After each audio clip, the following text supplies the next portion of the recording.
Magandang umaga po mga kapato.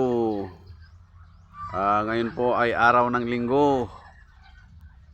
Katatapos lang po nating nagpakain mga kapato. Andito po sila ngayon, yung mga yung mga dating ducklings natin, malalaki na po sila mga kapato. Inilabas na po natin silang lahat dahil ubos na po yung nandito mga kapato. Nabenta na po natin lahat. Ay yung mga nasa loob dati ay nandito na po sila mga kapato. Ayan. 3 months old.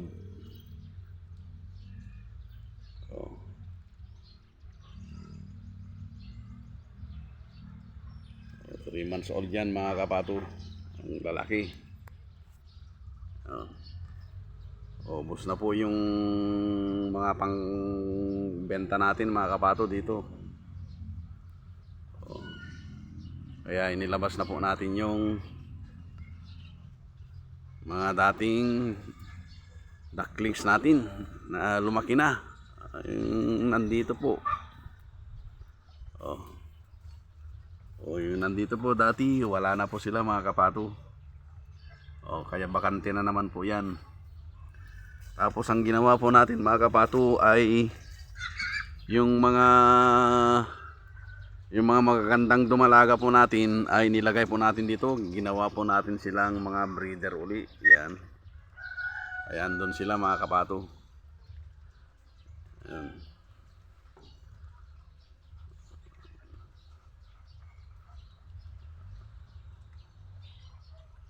Ang naidagdag po dyan mga kapato ay 10.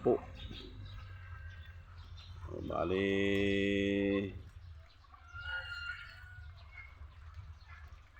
kulang-kulang 50 na po lahat yan mga kapato. Ang hirap po talagang gawa ng breeder. Maraming gagastusin. Kaya ang ginagawa po natin ay hinay-hinay lang.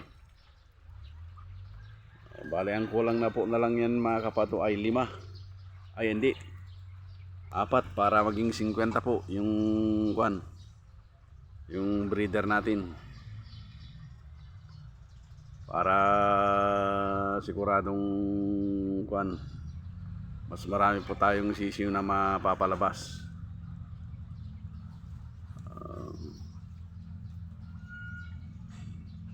Tapos yung fence po natin mga kapato ay ginawa na po nating yero.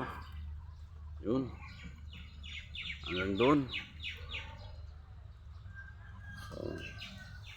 Tapos ito babaklasin po natin mga kapato yan. Hanggang doon papalitan po natin ng yero.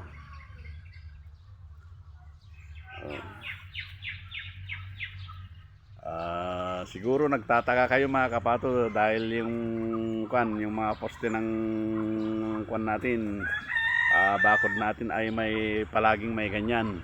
Yan. Yung kawayan o bayog. Ewan ko po kung anong pangalan niyo nito sa inyo. Kaya po nakalagay ng ganyan para mas matibay po. Abutin po yan ng 3 taon hanggang 4 na taon. Ang mapupudpud lang yun po ay yung nasa sa lupa, naihukay sa lupa. Yun lang po masisira mga kapato. Pero sa taas po hindi po masisira yan dahil may sombrero siyang plastic. Kasi pag wala pong plastic na nakalagay na ganyan ay 1 taon lang po niyang gagamitin. Sa 1 taon po yan masisira na yan dahil po yan, papasukin ng tubig yun sa taas hanggang sa baba. Yun, i-absorb niya yung tubig. Yun po ang madaling masisira sa kanya. Kaya po may palaging ganyan yung mga poste natin. Subok ko na po yan dahil sa ilang taon ko na pong ginagawa yan mga kapato. Kaya ito po ay konting kaalaman sa ating mga nag-aalaga. na gustong magbakod ng ganito, magposte. Yan, ganyan po ang gagawin nyo mga kapato. Yan. Oh. Matibay po yan mga kapato. Mas matibay po kaysa sa kahoy. Pero pag kahoy lang naman po ang ilalagay nyo, isang taon lang po, magpapalit na naman kayo. Oh. Eh pag ganito, pag mahabang ganyan, ang mapupudpud lang po ay yung nakahukay sa baba, sa lupa. Yun lang po mapupudpud. Basta may protection sa taas na ganyan na plastic. O, ganyan po ang mga poste natin dito mga kapato. Yan po ay ginaya ko sa aking kaibigan noon pa. Matagal na po kaya subok na. Ayan na po, hindi po sila hindi pa busog yung mga iba.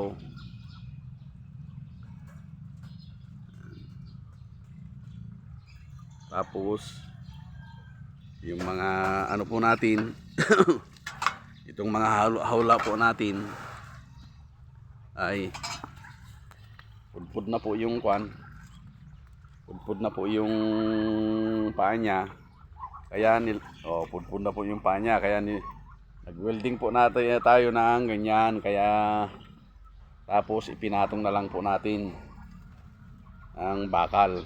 Yan.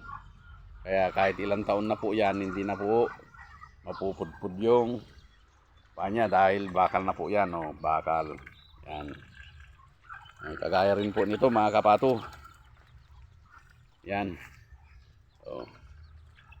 Welding din po tayo ng ganyan niya para hindi na mapupudpud yung paa niya. Yan. Tapos pinatong na lang po natin mga kapato. Ayan po yung mga sisiw natin, mga ano po yan, mga manok. Ayan. 1 month po yan mga kapato. 1 month old. Yan.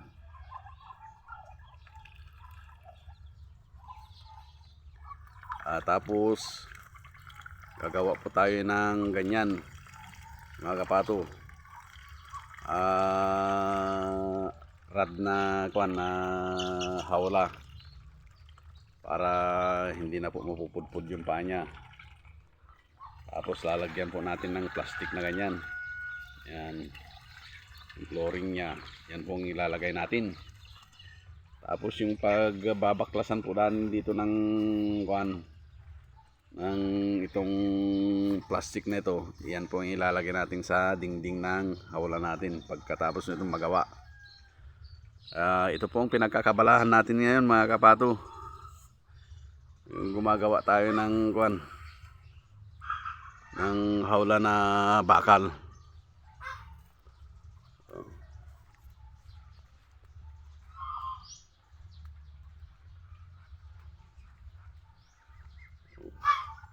Hindi nila naubos. Merong konting natira.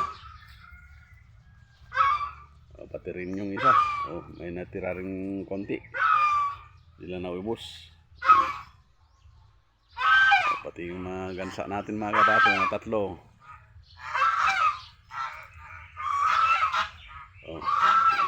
Malalaki na rin. Ganyan po kalaki mga kapato. Yung mga gansa natin, pag 3 months old po yan mga kapato. Yan Yan. Yan. 3 months olds po yan mga kapato. Tatlo yan. Dalawang lalaki. Isang babae.